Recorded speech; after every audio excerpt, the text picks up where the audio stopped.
खुब गोजोनथाव खौरां माने दिनै 5-6 दिनै बे सानथामनि हाबाफारिया मोजाङै जानानै थांबाय। खुब मोजां बाथ्रा बेयो 10थि खेब जोंनि थाखाय खुंनाया, नाथाय बेयो गोबां हाजार बोसोरनिफ्रायनो बे जाबोनाय।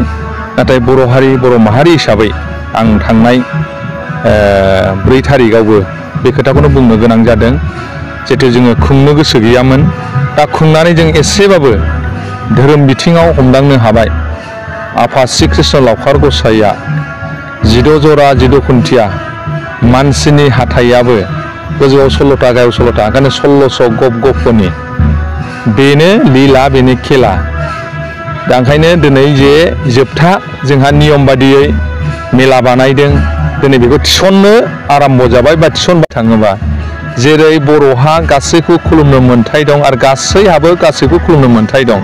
बेवहाय बर' रावाव बर'सा आरो हारिसा, जोङो जेरै गारजायावबो बर'सा आरो हारिसा होननानै जों खुलुमो, थिग बेबादिनो दाबो बेखौ जोङो बै समावहाय गसाइ लावखार बांग्राना गलियाव खुलुमोमोन। थिग दिनै जों बेखौ मुर्ति महराव खुलुमनो मोन्दों।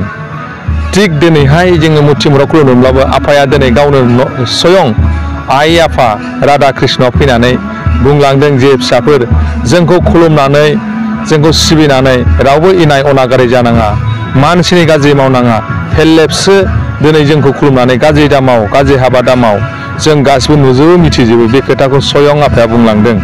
जेरै बुंनो सानगौ मानसिफ्रा जे जिगाब बुन्थाखौ मानो खुलुमदों, जे हाजों दासो मानो खुलुमदों, दा बुंलांदों गोदो परम्परा बर' हारि बर' माहारि जोनोम जानाय लोगो लोगो बिमा माहारिया जिगाबाव जिरायोमोन होननानै बुंलांदों।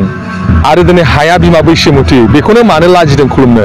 दा बेखौ सानोब्लाथ' माने ओरैबायदि अत्यन्त गोथौ पइन्टखौ जों मोनबाय थादों। दा ओंखायनो 10 खेब खुंनायाव आं दासिमाव नांथाबबाय थादों। दा ओंखायनो इयुन जोलैफोरनो जोङो मोजां मेसेज होलांनो हानांगौ। माने बे जिगाब बुन्था नङा, सह गासिबोना दिनै फांसे बिफां गायदों, बेबो थाबायनो रोङा, रायलायनो रोङा, नाथाय साया होयो।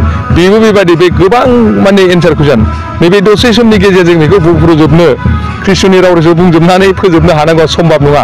नाथाय जों गोबां अध्ययन गियान माने आफानि मोनबाय बा मोनलांबाय थागोन आरो फोरोंलांगोन।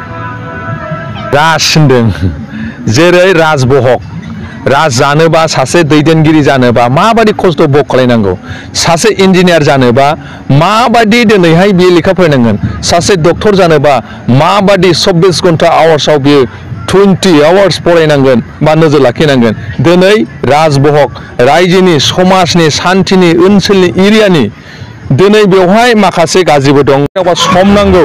नाथाय दिनै नैबे लीला खेला, जायहा बे संसारनि माया फाखनाव जाय मोनदांनानै जाय मिथिनानै बुजिनो रोङा, बे फाखनाव गब्र'गोन आरो बे फाखनावनो थांना थानांगोन। दा ओंखायनो बे राज पुर्निमा राजबहगखौ पुर्निमायाव जानायखाय बै समाव बेहा मोनसे बरनाम मोनदों, जायखौ बेखौ होनो हिनजावफोर गोसोनाय सिख्लाफोर गोसोनाय ओरै हरै, नाथाय बे बासायगिरि 1600 गप गपनि।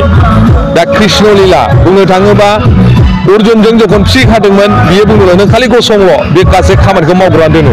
दा बेखौ बुंनानै जों माखासे खामानिखौ आवगायनाय मोनदों आरो आवगायलांबाय थानो हागोन होननानै जोङो खुंनांदों आरो बार आंखौ फालिनायावसो जों खुंबाय थादों।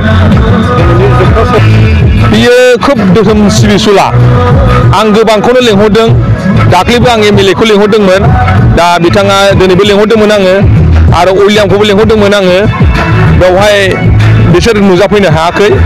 दिनै जयन्त एमपिआ धोरोमजों बांसिनखाय फंसे खोथा बुंनायावनो फैनो गोनां जादों, जे फैबा फै सार, बे नों सासे रायजोनि प्रतिनिधि, दिल्ली दरबाराव नों सासे दङ, बुंनाय लोगो लोगो दे होमबा जोङो थांसै। राधा आरो कृष्ण बिसिबा फैदो खुलुमफैदो, फोराथ' नोंसो मोनगोन होननायाव फैनो गोनां जादों, खुलुमफैदों। नाथाय बेवहाय सोरबा खृष्टान सोरबा ब्रह्म आंबो बुंनो थाङा, नाथाय MLA बोसोरै फैखायो। सिमोनबो जोङो मेन पेन्डेलखौ हाहोदों, देग्लायबो आं लेंहरदोंमोन, आं दाबसे गोजानावसो आं सैनाय नङा होननानै।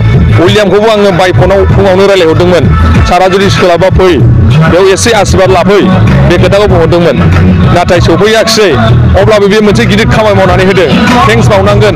मिडियानि जगतै आं बुंनांगोन, जोंहा बुदां बल्लभखौ थांनाय आरो फैनाय खरसाखौ जोंनि मानगोनां जमदार समस्तिनि उइलियामा दा एमसिएलए सासे बे इएमबो जाहैनो हागौ बा मोनथों जामुनाव जेबो गैया जोंबो मोननायखौ हास्थायदों दा गोदां मुलुगनि थांनाय फैनाय खरसाखौ बानदों बिनि थाखाय आं मिडियानि जोगे उइलियाम सारखौ रोजा रोजा साबायखर बावबाय लोगोसे दिनै एमपिआ सासे बर'नि समग्र जाति हारि धोरोम बासियालासे रायजोनि समाजनि गासै मावलां हाथों बिनिसिमबो आङो आफादनि खुंफुं आफादनि आरो बानजाय आफादनि जानानै रोजा रोजा साबायखर बावदों आरो जाय दिनै बेवहाय खेला मेला होफैदों जाय बिथां मिडिया मोनाबो दिनै फैदों मोजां जालांथों होननानै दिनै बे मेसेजखौ हरबाय थादों आङो आरो फैबाय थानाय दिनाव बे साबसिन हामसिन मावलां हाथों आरो गेदेमा सुबुंफ्रा गोजौआव थानानै हारिनि जाथिनि देशनि ओनसोलनि मावलां हाथों जों गाहायाव थानानै जेरै जेखौ जोंहा मावनांगौ खर्तब्य बिबान दं बेखौ मावलांबाय थानो हाथों जाहाथे बर' हारि बर' माहारिजों लोगोसे हारि हारिसा दं बेवहाय